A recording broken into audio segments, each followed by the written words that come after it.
Bienvenidos, queridos hermanos. Saludémonos en este día. Hola. Bien, estimados hermanos, hermanas, les saludo en el nombre del Señor. Damos gracias a Dios porque tenemos una oportunidad nueva de poder compartir con ustedes temas tan importantes como es la historia de la iglesia, fundamental ayer, fundamental hoy y por cierto para mañana. Así que esperamos con estas ponencias dar respuesta también a muchas inquietudes que a todos a nosotros nos hace muy bien tenerlas para ver qué tanto estamos haciendo hoy día. Que Dios les bendiga. Oremos al Señor. Padre eterno y todopoderoso, te bendecimos, te damos gracias, que nos enviaste a tu Hijo, nacido de mujer, para que todo aquel que crea en Él tenga vida eterna. Te agradecemos que tanta nube de testigos hayan sido los que nos prepararon el camino a nosotros, la iglesia del siglo XXI. Te agradecemos todo esto y te lo pedimos todo, y te pedimos tu gracia, que tu Espíritu nos ilumine en este día, ahora y siempre, por los siglos de los siglos. Amén. Amén. Amén. Aprendamos Algo un del poquito, recordemos un poco lo que fue nuestro tema anterior. el tema anterior trataba del enfrentamiento del Imperio Romano con los cristianos. Vimos los antecedentes, causas y características de las persecuciones. Incendio de Roma, martirio de Pedro y Pablo, grandes emperadores, persecuciones del siglo III, desorden y guerras civiles en el imperio. En el tema de hoy les presentamos a los padres de la Iglesia del siglo II, que reciben el nombre de padres apostólicos porque son los sucesores de los apóstoles en las distintas ciudades evangelizadas por ellos. Los más importantes son San Clemente de Roma, San Ignacio de Antioquía, San Policarpo de Esmirna, San Justino de Roma y San Irineo de Lyon. Gracias, Silvia. Entonces vamos a iniciar este encuentro con la presentación del Papa y Obispo de Roma, Clemente. Entonces iniciamos el primer padre apostólico, San Clemente Romano. Verónica lo ha preparado. Yo les voy a conversar acerca de este importante papa y mártir de nuestra iglesia, San Clemente, conocido como San Clemente de Roma o San Clemente Romano. Él vivió aproximadamente desde el año 30 de nuestra era hasta el año 99 o 100 después de Jesucristo. Fue un discípulo de Cristo. Él ya fue mencionado en la epístola a los filipenses, colaboró en la fundación de esa iglesia. Es el tercer obispo de Roma, después de Lino y Anacleto, y su pontificado es más o menos, se ubica en el año 12 del emperador Domiciano. Eso sería año 92 más o menos de nuestra era. Murió mártir por defensa de su fe, al negarse a realizar sacrificios al dios Júpiter, y en castigo lo ataron una ancla a su cuello y fue arrojado al mar para que no pudiera ser encontrado su cuerpo. San Clemente escribió, se conoce de él un solo escrito, que es la primera carta a los Corintios. Esta epístola la escribió en respuesta a una sedición que se había producido en la comunidad de Corinto, en la cual habían destituido a varios presbíteros de sus cargos, sin ninguna causa que fuera válida. Es una carta bastante larga, de 61 capítulos, con un carácter de exhortación, en el cual el motivo era restaurar la paz y la concordia de la comunidad. La carta como es bastante larga, tiene muchas cosas que son bastante actuales para el día de hoy, pero yo he destacado dos ideas principales de esta carta, que la primera es que él declara en forma explícita cuál es la legitimidad de la jerarquía que tiene la Iglesia y la sucesión apostólica. Esto en el capítulo 42, él lo deja muy claro al decir que los apóstoles recibieron el Evangelio para nosotros del Señor Jesucristo. Jesucristo fue enviado por Dios. Así pues, Cristo viene de Dios y los apóstoles de Cristo. Por tanto, los dos vienen de la voluntad de Dios en el orden designado. Esto responde en forma muy eficiente, ¿no es cierto?, a este problema que se estaba suscitando en Corinto, donde precisamente estaban yendo en contra de este orden. Y aquí lo deja muy claro, ¿de dónde proviene? Proviene de Dios. ¿Y a quién fue entregado? A Jesucristo, y Jesucristo, ¿no es cierto?, a todos los apóstoles. Y luego, él manifiesta en el capítulo 44, perdón, que nuestros apóstoles sabían por nuestro Señor Jesucristo que habría este tipo de contiendas sobre el nombramiento del cargo de obispo, y por lo tanto ellos designaron a personas que cumplieran, ¿no es cierto?, con los requisitos de una alta moral, de una fe probada, y proveyeron, ¿no es cierto?, de las personas adecuadas. Esta es una de las ideas principales. Y la otra idea que deja muy claro el primado de la Iglesia de Roma. Él cuando escribe, él escribe no en su nombre propio. Ya en el inicio de la carta, él indica la Iglesia de Dios que reside en Roma, a la Iglesia de Dios que reside en Corinto. Él al final no la firma, sino que queda explícitamente la carta firmada por la Iglesia de Roma. Eso es otra de los puntos relevantes de esta epístola, que por mucho tiempo fue casi incluida en el canon en algunas de las iglesias primitivas. Eso sería lo que yo he destacado de él, aunque hay muchas otras cosas más que se podrían destacar de esta epístola importantísima. Gracias, Verónica. Mira, quería hacerte una consulta y recordar un poco que también Pablo le había escrito a los corintios diciéndoles que se estaban portando mal o que estaban siendo un poquito rebeldes o que estaban escandalizando a los nuevos cristianos. Y ahora es San Clemente el que les llama la atención. ¿Tú crees que hoy en día será necesario llamar la atención de vez en cuando al comportamiento de nosotros los cristianos? Sí, de todas maneras, yo creo que hace falta un pequeño apretoncito, por así decirlo, de parte del obispo de Roma.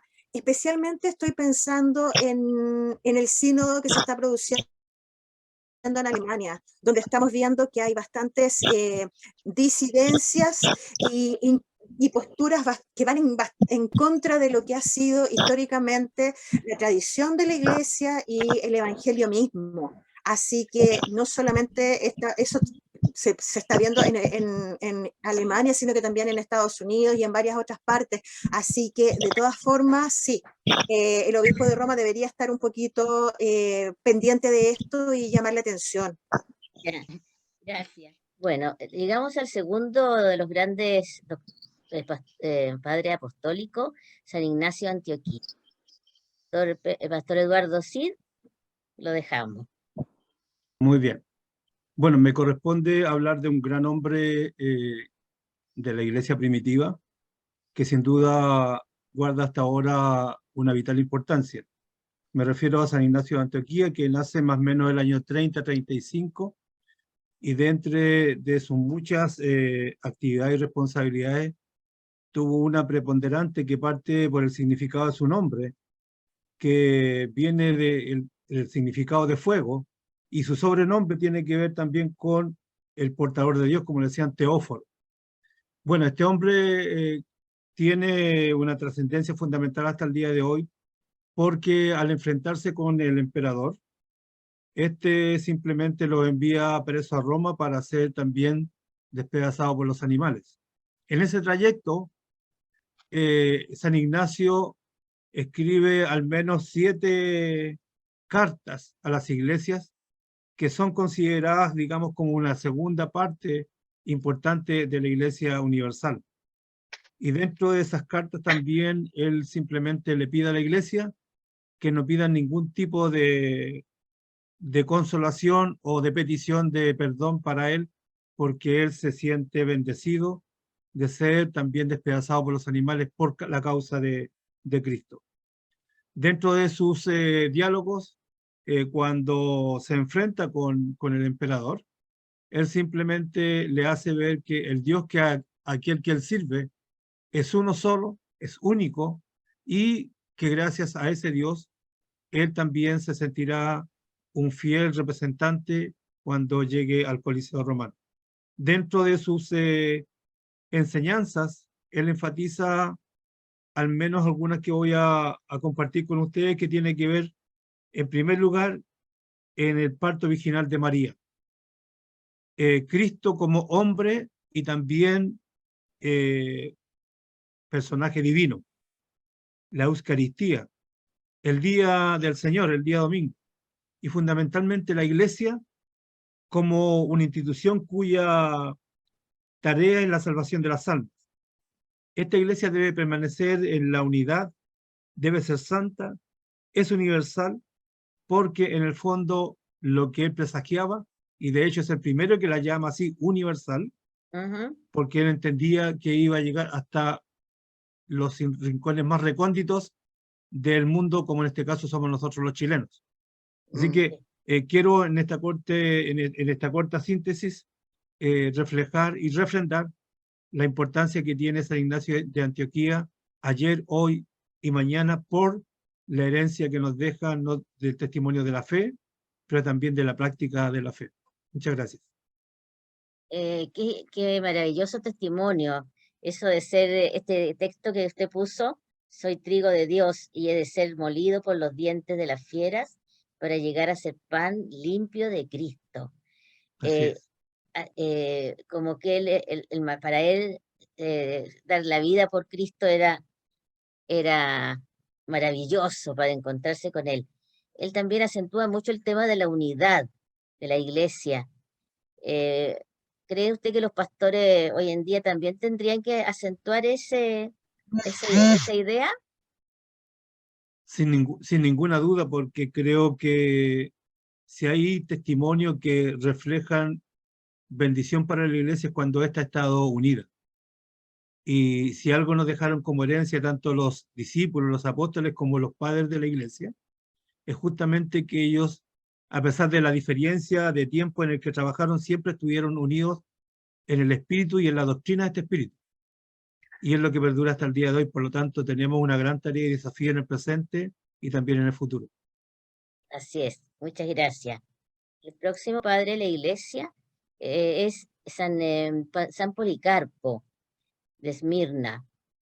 Lo ha preparado nuestra amiga y hermana Silvia y espero que aquí lo podamos proyectar. Sí, San Policarpo es es el último de los testigos de la vida apostólica, discípulo de San Juan, obispo de Esmirna, mártir, y con él mueren todos aquellos que habían escuchado, visto y tocado al verbo de vida a través de los apóstoles. Es contemporáneo de San Ignacio de Antioquía. Recibió de éste una de sus cartas, pero quien más datos nos ha transmitido sobre él es San Irineo. Él nos dice: siendo muchacho, asistía a los sermones del anciano obispo Policarpo y le oía decir con gran emoción que había tratado al apóstol Juan y a los otros discípulos del Señor. Policarpo formaba un anillo precioso de aquella cadena que transmitía las enseñanzas del Redentor a Juan apóstol y de este a Policarpo, y a la vez Policarpo lo transmitía a San Irineo. Hacia el año 155, siendo obispo de Esmirna, emprendió un largo y fatigoso viaje a Roma para conversar con el Papa Aniceto acerca de la fecha de celebración de la fiesta de Pascua. El problema quedó sin resolver, pero el hecho de que San Policarpo acudiera al obispo de Roma significaba claramente la primacía de este último sobre toda la iglesia. Cuando regresó a su tierra Esmirna, se produjo su martirio ante la persecución decretada por Marco Aurelio. Ya era anciano, tenía más de 86 años y desconfiaba de sus fuerzas. Conocemos el relato completo de su martirio por un documento fechado un año después de su muerte. Es conmovedor el relato cuando el procónsul Estacio Quadrato lo exhorta a renegar de Jesús. Policarpo, moviendo la cabeza, responde: desde hace 86 años lo sirvo y nunca me ha hecho ningún mal. ¿Cómo podría blasfemar de mi rey que me ha redimido? Te puedo hacer quemar vivo, insiste el procónsul, y Policarpo responde: el fuego con que me amenazas quema un momento, después pasa. Yo en cambio temo el fuego eterno de la condenación. Antes de ser quemado, recitó una bellísima oración ofreciéndose en holocausto al Señor. Y se las voy a leer, es Sí, hermoso. ya, sí, por supuesto. Dice: Dios de los ángeles, Dios de los arcángeles, resurrección nuestra, perdón del pecado, rector de todos los elementos del mundo, protector de todo linaje de los justos que viven ante tu faz. Te bendigo sirviéndote, tú que me hiciste digno de tener parte en el cáliz de Jesucristo y recibir la corona del martirio, en la unidad con el Espíritu Santo, y que así, cumplido el sacrificio de este día, reciba lo prometido de tu verdad. Por este cáliz te bendigo en todo, te glorifico por el eterno Pontífice omnipotente Jesucristo, por él y con él y el Espíritu Santo, a ti la gloria, ahora y siempre, y en todos los siglos de los siglos. Amén. ¿Y cómo se relata su muerte? Se relata su muerte. Aquí la voy a... Ya. Terminada la oración y prendiendo fuego a la hoguera, las llamas, según la tradición, no lo consumieron al mártir. Se dice que parecía oro, como oro refinado en el horno. Este prodigio lo vieron aquellos pecadores que lo iban a sacrificar, pensando que su cuerpo era incombustible, ya que las llamas no lo consumían. Pero el verdugo finalmente le entierró un puñal y su sangre apagó el fuego de la hoguera, demostrando aún para ellos estar en presencia de un santo. El pueblo quedó estupefacto y vieron la diferencia que va de los justos a los injustos. Los cristianos recogieron sus restos, más precioso que las pelas y más estimado que el oro, para seguir venerando a su gran obispo y mártir del Señor. Así fue el combate del martirio cumplido por Policarpo, obispo de Esmirna. Del propio Policarpo solo ha llegado hasta nosotros una carta escrita a los filipenses y 4 escritos que llevan su nombre y hablan de su vida y de su martirio, lo mismo que él había profetizado, y su fiesta la iglesia la celebra el 23 de febrero. Cuéntame, Silvia, es muy emocionante cómo San Ireneo cuenta que estudiaba a los pies de San Policarpo y escuchaba lo que San Juan había enseñado, o sea, como una cadena, ¿no es cierto?, de enseñanza. Pero a 2000 años de distancia, ¿tiene alguna importancia eso para nosotros?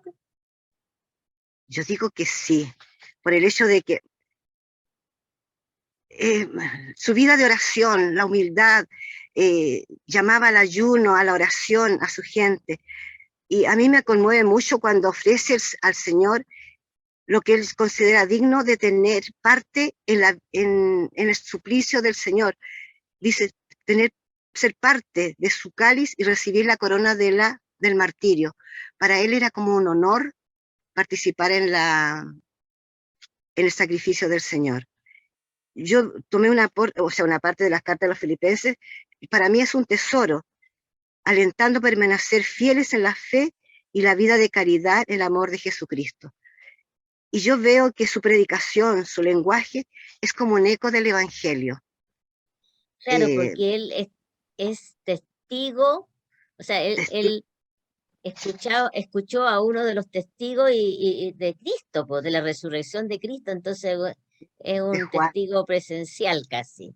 Mira, yo tomé unas palabras de un librito que se llama Palabras Jóvenes de Hombres Viejos del padre Miguel Ortega, y dice: la sabiduría y la experiencia de estos santos tienen hoy especial actualidad y son importantes, parecen estar escritas o pronunciadas por profetas modernos, que interpelan, llaman, provocan o celebran. Son directas y ágiles. Y yo digo en en estos tiempos tan secularizados, que haría bien volver a las fuentes de las aguas, de las fuentes de agua viva. Así es, sí, Cierto. esa es la idea, creo que clave para este curso que nosotros estamos humildemente entregándoles a ustedes. Eso. Bueno, muchas Eso gracias. sería. Llegamos al cuarto de los padres. San Justino es un filósofo, es laico y es un filósofo que llegó a Roma, pero también lo hemos considerado que es importante verlo aquí. El pastor Pedro Zavala lo ha preparado. Cuéntenos. Justino Mártir también y de sus compañeros. Ellos van a ser ajusticiados, entre comillas, ¿verdad?, en un mismo proceso. Él y sus compañeros, que eran hermanos en la fe y también sus alumnos de Justino. Justino efectivamente es un hombre filósofo, había estudiado retórica, iba a escuela filosófica de su alrededor, había nacido él en el año 101 y algunos dicen el año 105. Entonces es muy variable, apenas 5 años entre los que dan una fecha de nacimiento y otro. Y a los 60 años él da testimonio frente a un fiscal, que es el prefecto Rústico, que lleva la causa contra Justino y sus compañeros. Para datos nuestros, nada más. Uno de ellos es Caritón, Evelpisco, Carita, Hierax, Peón, Liberio. Ya aparece otro por ahí también. Es un grupo de hermanos en la fe que van a ser llevados ante esta autoridad para que renuncien a su fe y que por lo tanto, ¿verdad?, lo que espera el perfecto es que entreguen los ofrenden a los dioses paganos. Ellos se van a negar, absolutamente. Este hombre, siendo filósofo, buscaba la verdad. Sí, su anhelo fue buscar la verdad. Y desde jovencito estuve en la escuela filosófica. Era de una clase que le permitía hacer aquello precisamente, un hombre libre. Y fue con un anciano que le transmite las verdades de las cartas del Nuevo Testamento que ya empezaban a ser conocidas en muchas otras partes. Y él descubre que la verdad es Cristo. No era un principio filosófico, no era una teoría, tampoco una filosofía, era un hombre, el Jesús. En él, ¿verdad?, él sacia toda su sed procurando aquella verdad. Lo reconoce como tal. Era llamado también el sabio. Él tenía en Roma una escuela de filosofía. Él quiso unar la tradición griega filosófica con la fe cristiana. No logró. No, por ahí hubo puntos que eran inflexibles de un lado y del otro. No logró aquello, pero siempre se fascinó en la verdad del Evangelio. Y él reconoció que esa verdad era la verdad de Cristo, era la verdadera, la perfecta y la práctica, la que tenía que ver con la vida misma. Voy a leerle de la acta de martirio, que se registran algunos años después, que tengo el privilegio de tener el libro en mis manos. Le leo aquí Rústico, el prefecto. Oye tú, dirigiéndose a Justino. Oye tú, a quien la gente llama sabio y que crees conocer la verdadera doctrina. Si ordeno que te azonen con látigo para decapitarte luego, ¿tienes la seguridad de subir después al cielo? Responde Justino. Espero tener allí arriba un sitio, si sufro estos suplicios. Estoy seguro asimismo de que hasta la consumación de los siglos, Dios reserva el mismo premio a todos los que viven en la verdad. Vivir en la verdad. Rústico, ¿te imaginas por consiguiente que vas a subir al cielo y recibir allí una espléndida recompensa? Te equivocas. No solo me lo imagino, sino que de ello no tengo la menor duda. Estoy completamente seguro de que es así. Rústico dice, basta. Volvamos a lo que se nos ha ordenado. Ya es hora que ustedes lo hagan, un plural. Vayan y ofrezcan todos juntos sacrificio a los dioses.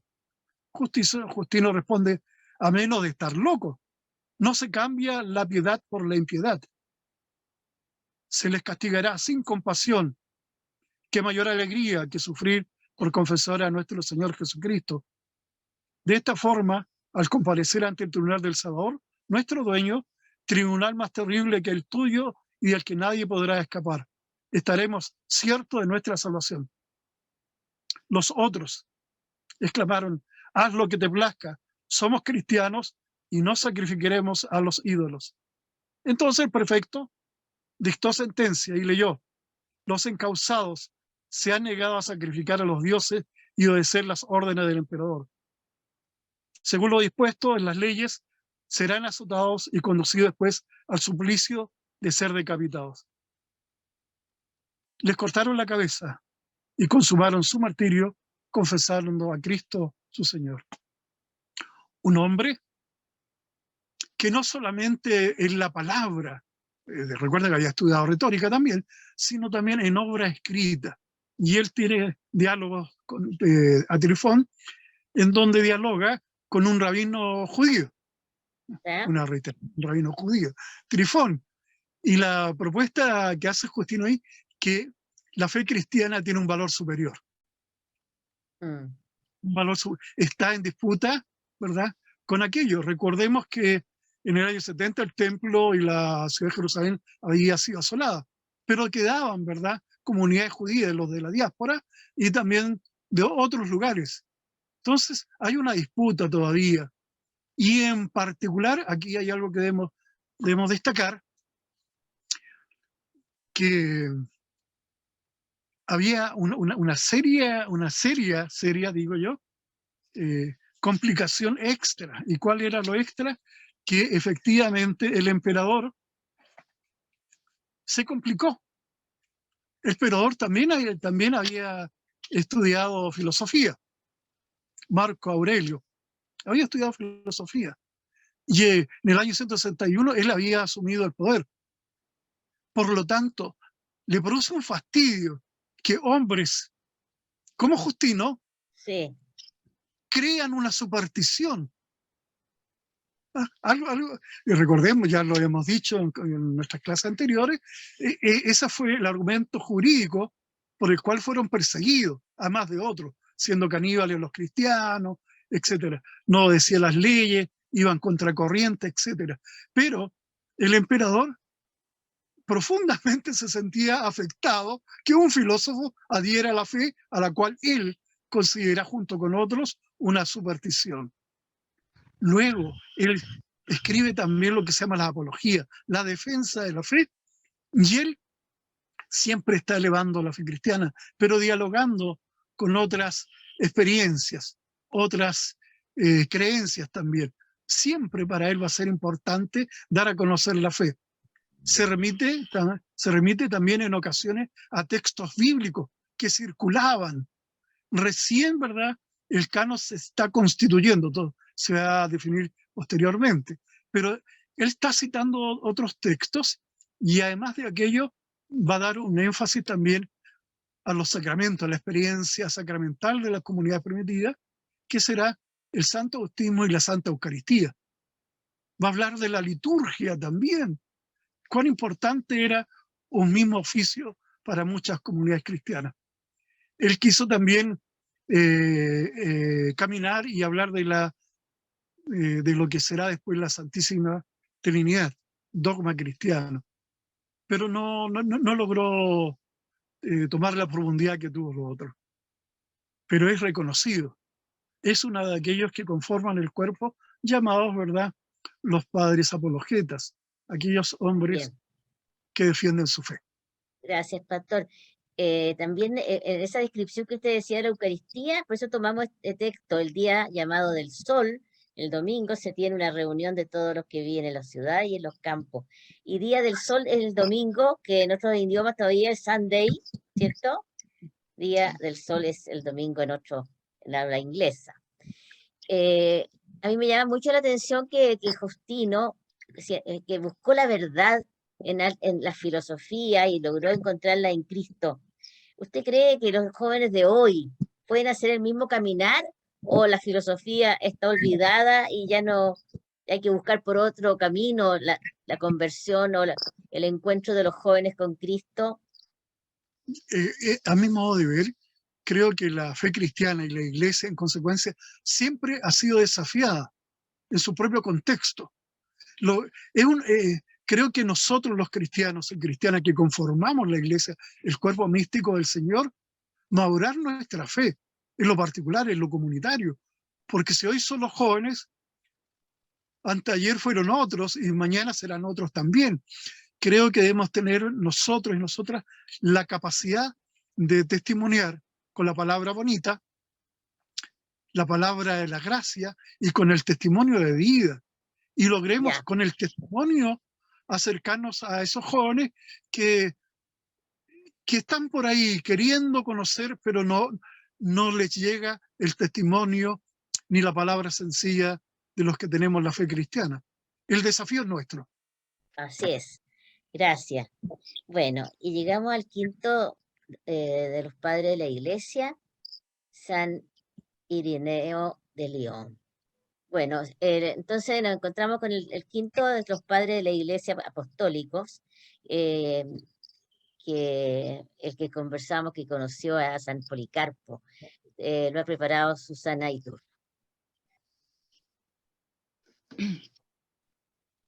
Bueno, San Irineo de León nace en Esmirna, actual Turquía, en el año 135 o 140 aproximadamente. Fue discípulo de San Policarpo, que a su vez fue discípulo directo de San Juan Apóstol. Llega a ser obispo de León y fallece probablemente mártir en el año 202 de nuestra era. Sus obras principales son contra las herejías, y también la otra obra es la exposición de la predicación apostólica. Recientemente el Papa Francisco lo declaró doctor de la Iglesia con el título de doctor de la unidad. En cuanto a la teología de San Irineo, San Irineo explica todos los temas relevantes de nuestra fe. Los abarca prácticamente todos, como son antropología, habla de María, del Espíritu Santo, de la Eucaristía, escatología, etc. Acá, en razón del tiempo, me referiré solamente a algunos aspectos o a alguno de esos temas. Lo primero es decir que su teología se basa en pilares fundamentales, que son las escrituras, la tradición y la sucesión apostólica.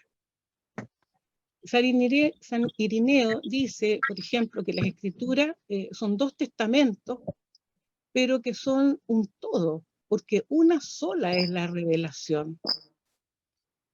Él no los separa. Que las escrituras, dice, son escritas por Dios a través de los escritos que San Irineo llama genéricamente profetas, cuando se refiere al Antiguo Testamento, y apóstoles, para referirse al Nuevo Testamento. San Irineo habla del único Dios verdadero, el Dios del Antiguo Testamento, como creador del mundo. Dice que Dios habla por su verbo e inspira a los escritores por su Espíritu Santo, pero que las órdenes las da el Padre. El Antiguo Testamento, dice, figura y profecía del Nuevo Testamento. El Antiguo Testamento prepara la venida del Hijo en la carne. Y en cuanto a la tradición, dice que ésta mantiene las enseñanzas de manera completa y queda garantizada, dice, por la regla de fe. La regla de la fe está ahí publicada, presentada en la PPT, ¿cierto? Junto a otras frases que son las famosas las más conocidas, San Irineo, y muy bonitas por lo demás. Bueno, entonces decía que que la enseñanza se mantiene, dice, de manera completa y queda garantizada por la regla de fe, que la Iglesia mantiene desde los apóstoles. Esta regla de fe, ¿no es cierto?, que es como un resumen, como el credo, ¿ah? con lo medular, se pudiera decir, de la fe, ¿ah? Esta regla de fe es importante porque crea la unidad, dice, a través de los distintos pueblos, porque los distintos pueblos pueden tener distinto idioma, distinta cultura, pero ahí en esa regla de fe está concentrado lo medular y es igual para todos ellos. Que la tradición, dice, es la fuente y norma de la fe, es el canon de la verdad. Ahora, en cuanto a la Trinidad, en relación a la Trinidad, dice San Ireneo, él afirma la existencia del Padre, del Hijo y del Espíritu Santo en un único Dios, y que existieron, dice, desde antes de la creación del mundo y del ser humano. Este único Dios es trinitario en la unidad, y un signo de esto es que Dios ha realizado su obra por el Espíritu, por medio del cual al principio nos creó, y luego mediante la encarnación de su Hijo realiza la salvación anunciada en el Antiguo Testamento. Entonces, la pluralidad de las personas, así como la unidad de acción, están sugeridas ya desde el Génesis, en el relato de la creación. Cuando se dice, por ejemplo, hagamos al hombre a nuestra imagen y semejanza. Dice que estas palabras el Padre las dirige al Hijo y al Espíritu Santo. En cuanto a la cristología, ¿qué podemos decir? Que en la cristología de Ireneo el eje central es la recapitulación, idea que tomó, por supuesto, cierto, de San Pablo, pero que San Ireneo desarrolla bastante más. Para él, recapitulación es resumir, reunir todas las cosas desde un principio en Cristo cabeza, ya que Dios ejecuta su plan de salvar a la humanidad, que había quedado perturbado, ¿cierto?, por la caída de Adán, y vuelve a tomar toda su obra desde el principio para renovarla, restaurarla y reorganizarla en su Hijo encarnado. Cristo se convierte así para nosotros en un segundo Adán. Ahora, en lo que es soteriología, para San Ireneo, todo hombre tiene necesidad de redención y es capaz de ella. Y debido a la caída de los primeros padres, todos sus descendientes, ¿cierto?, quedaron sujetos al pecado y a la muerte y perdieron la semejanza de Dios. Pero la redención es realizada por el Hijo de Dios, que ha librado a la humanidad de la esclavitud de Satanás, del pecado y de la muerte, y vivificado el ser humano. Cristo ha restablecido la unión con Dios, la adopción divina, y ha devuelto al ser humano la semejanza con Dios. Y por último me voy a referir a la eclesiología. Él dice que en la Iglesia y sus sacramentos, en nombre de Cristo, se realiza o concreta la redención de la persona humana. En la Iglesia y sus sacramentos. La persona, dice, alcanza su perfección en los sacramentos, ya que el sacramento es el punto culminante de la recapitulación de la creación en Cristo. Por el sacramento del bautismo, dice, el hombre, mujer, nace nuevamente para Dios. El Padre hizo cabeza de toda la Iglesia a Cristo, a fin de perpetuar mediante ella su obra de renovación hasta el fin del mundo. Y ahí concluyo, porque bueno, como les decía al principio, Sí. abarca muchos temas, pero este es un compendio. Oye, un millón de gracias. Oye, esa frase que pusiste en el PowerPoint, el Hijo de Dios se hizo hijo del hombre para que el Hijo del Hombre llegue a ser hijo de Dios, es maravillosa.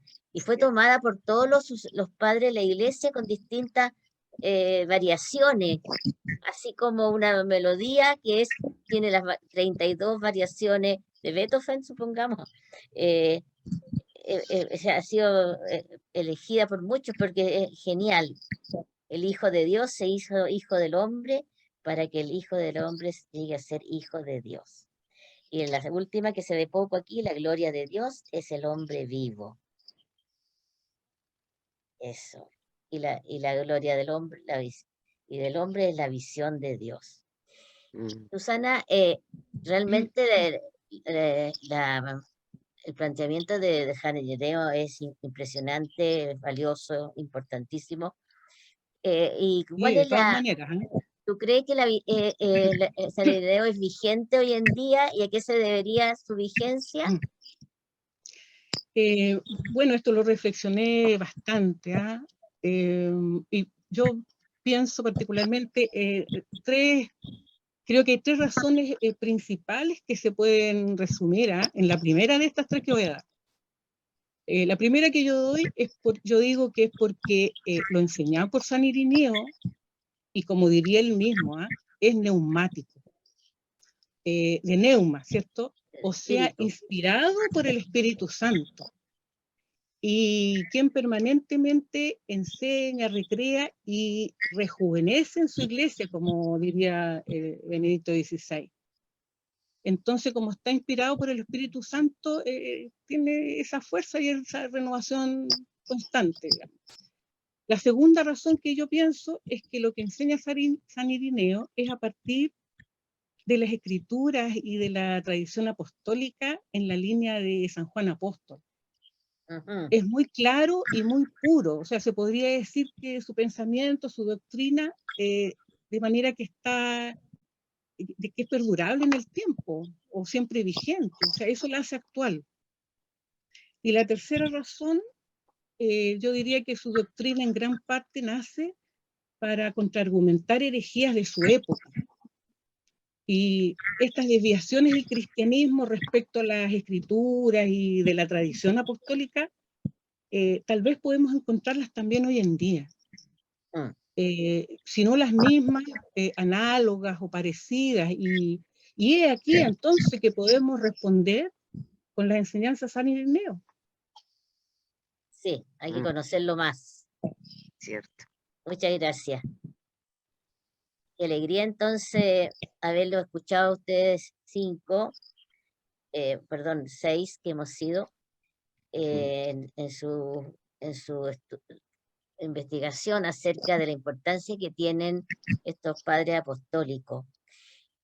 A manera de síntesis y breve, ¿cuáles serían las ideas clave que podríamos decir al final de este encuentro?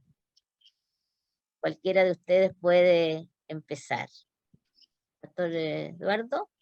Mencionaría solamente dos cosas. El reconocer que hay una iglesia universal que trasciende los continentes, trasciende las culturas, pero también hay un desafío frente a la unidad en el siglo XXI. Así es. Muchas gracias. Silvia, ¿tú? Yo creo que en este momento lo más importante de los cristianos es no cansarse en llevar la palabra del Señor en tiempo y en destiempo, en toda ocasión, en todo momento, que no nos cansemos de transmitir. Cuesta, pero no sé, el Papa Francisco dice que en cualquier momento, aunque cueste, aunque sea un poco cruel lo que uno siente que está haciendo, pero lo hace con amor y lleva esa palabra, no nos cansemos, aunque sea poquito los que nos escuchen, pero está. Y la palabra de estos testigos fieles, yo creo que es un gran ejemplo a seguir. La perseverancia. La perseverancia. Pastor Pedro. Creo que son muchas las enseñanzas que nos transmiten. Y si nos dedicásemos a la lectura, definitivamente haríamos un gran trabajo de dar a conocer los escritos, los pensamientos de estos hombres y también comunidades que actuaron y dieron testimonio de fe. En relación a esto, creo que es importante rescatar la palabra testimonio, el martureo, martirio. Es decir, siempre hay un sentido sublime de que llegaron a dar su vida. Claro, esa es una de las posibilidades, pero dar testimonio también con las posibilidades diarias que nos ofrece cada día. Entonces, cuando se habla de dar la vida, no necesariamente llegar hasta la cruz, sino dar la vida en el día a día, en el testimonio, en la vocación profesional, en el servicio, ¿ya? Eso es muy importante Sí, para nosotros hoy día. No estoy renegando ni estoy diciendo que criticando a los que por sus propias circunstancias deben llegar a ofrendar su vida, que Dios lo acoja en su santo reino, pero también que nosotros seamos capaces de ser testigos del amor de Cristo según nuestras posibilidades, en medio de las imposibilidades que nos ofrece la vida misma. gracias. Susana, ¿tú? Bueno, concuerdo con todo lo que han dicho acá mis hermanos presentes, y para no repetir, digamos, buscando algo diferente, creo que estos padres de la iglesia nos dan luces. Tenemos que meditar y rescatar, digamos, que en todos ellos lo que cada uno dice, yo creo que las distintas iglesias podemos apreciar probablemente que tenemos el mismo pensamiento. Por lo menos hasta aquí probablemente estamos muy unidos, a lo mejor después con el tiempo hay algunas diferencias, ¿cierto? Pero rescatar, digamos, acá lo que nos parecemos, lo que nos une, La unidad. la unidad. Con eso me quedaría. Sí, sí, de todas maneras. Yo agregaría solamente de que como que cada vez que tengo la oportunidad de estudiar, de leer a los padres, siento como un renacer de un entusiasmo por la evangelización, como que me da más y más fuerza para dedicar la vida a esta misión, porque sé que responden la fe cristiana responde a la grande inquietud del ser humano y que a veces creemos que son más indiferentes de lo que realmente son. Así que realmente es una fuerza interior que crece al escucharlos. Estamos terminando entonces este cuarto tema es acerca de los padres apostólicos y queremos despedirnos con una oración.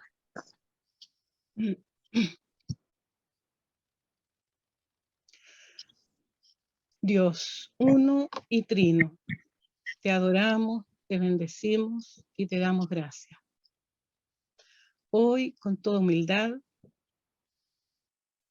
te pedimos que consideres la fe y el esfuerzo de todos estos padres de la Iglesia, en especial de San Ireneo, que 1820 años después continúa siendo reconocido y ha sido declarado doctor de la unidad de la Iglesia por el sucesor de Pedro, Papa Francisco.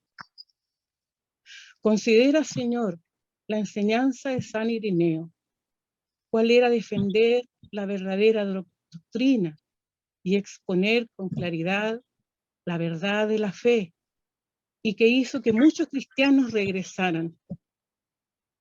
Un integrador que luchó por la unidad de los cristianos, que consideró que no se podían prohibir las manifestaciones diferentes del Espíritu Santo dentro de las iglesias romanas.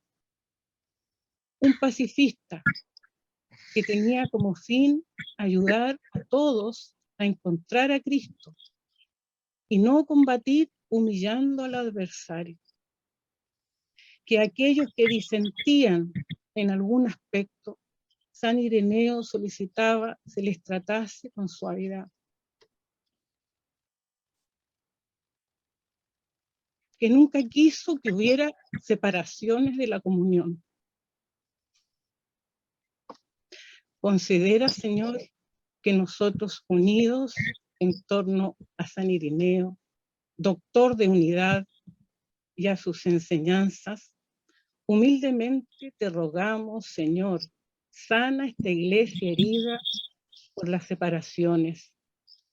y que en Jesucristo, nuestro Señor, se realice la recapitulación en plenitud de todas las iglesias, en especial la recapitulación de las iglesias en Cristo Jesús, el Señor, e impúlsanos a la evangelización. Amén. Amén. Amén. Damos gracias al Señor entonces de habernos encontrado, de haber profundizado este tema tan maravilloso.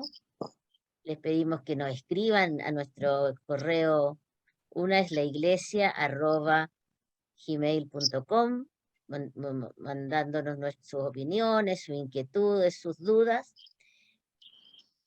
Difundan nuestro canal Escuela de la Fe Piedra Blanca, y suscríbanse para que podamos hacer otros programas a lo mejor en vivo. Y lo esperamos en el próximo tema, que también será tan interesante como este, en que veremos los padres del siglo III, los padres apologetas o apologistas, los que defendieron la iglesia frente a los ataques de los filósofos, de las personas que están alejadas de la fe. Despedimos, hasta el próximo tema y hasta pronto.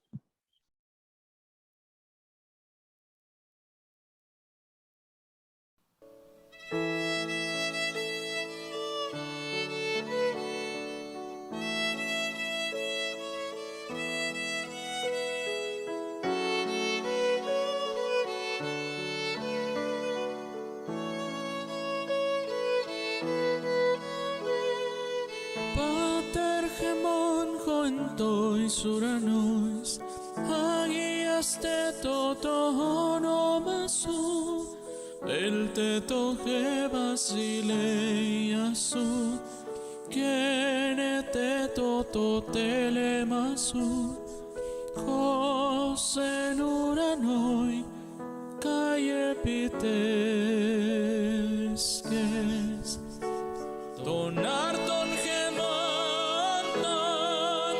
epiusion nos gemin semeron, caiafes geminta, ofeile mata gemon, joscai gemeis afecamen, dois ofeile tais gemon, caimeis serenques gemas, esperas